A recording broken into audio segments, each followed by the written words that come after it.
is living now. Number 3, schools kill creativity. This title comes from the talk of Sir Ken Robinson, his famous talk on the TED Conference Network. And he says that schools kill creativity, and it's quite a confronting statement. However, in a book called The Innovator's DNA, written by authors Dyer, Gregerson and Christensen, they interviewed over 200 people and considered over 10,000 surveys where they were focused on finding what do innovative people do that non-innovative people do not do. What is it in their behaviour that is causing them to flourish where others would flounder, and they would shift back into managerial roles rather than expressing or experimenting with innovation. And they found 5 key skills that innovators practice more than non-innovators, and these skills are fascinating. The first skill is questioning. Innovators question, they ask great questions that lead them to finding answers that nobody has thought of before or considered before. So by asking a great question, they come up with an answer that is new and vibrant and will change the world. Unfortunately, in schools, the whole system is set up around finding the correct answer, not asking a great question. Actually, even asking a good question is the bane of some teachers' lives, where they have to try and suppress that questioning for the sake of time or for the sake of content that they have to get through. The second skill that they found was experimenting, where innovators will experiment for the sake of finding something new again, where they will do experiments not knowing what the outcome will be in order to hopefully come up with something new. Now, school again, your experiments come with a predetermined outcome, and if you don't get that outcome, you can fail an experiment. Now, how can you fail an experiment?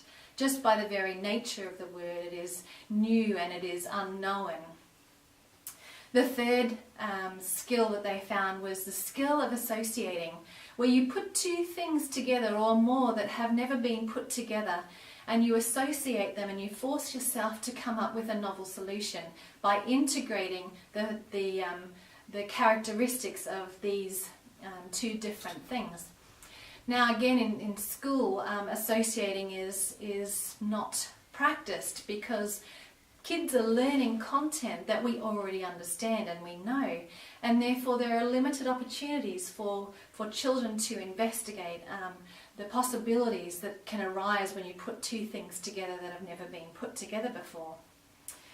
The fourth key characteristic or skill is the skill of observing.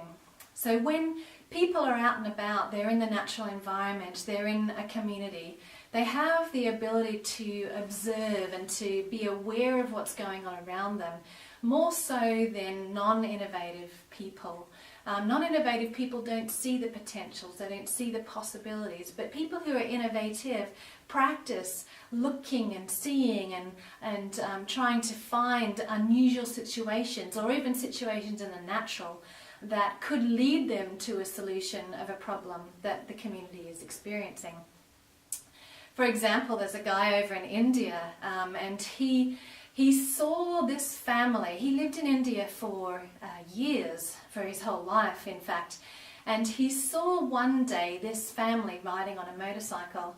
Now in that situation, the whole family was on one motorcycle, and it was wet and raining, and as they drove along they lost control and the motorcycle crashed and the family were flung off. Thankfully they were okay and they were able to be helped, but in that situation this guy travelling behind them recognised a problem, and that problem was that why could not people in this socioeconomic status be able to afford to purchase a car.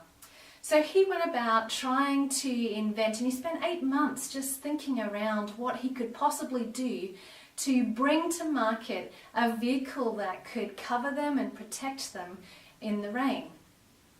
And finally he came up with this idea of this car, And this tiny little car called the Tata Nano, he brought to market for $2,500. So this car now is the cheapest car on the market. And because of his ability to see a problem and to go after a solution, he has changed the nature of the motor industry in India. And I'm guaranteeing that lives have been saved because he did that. The last skill of an innovator is that they will network, ideas network, not position network. That they will form relationships and establish them for the sake of creating new ideas, not for the sake of climbing the corporate ladder.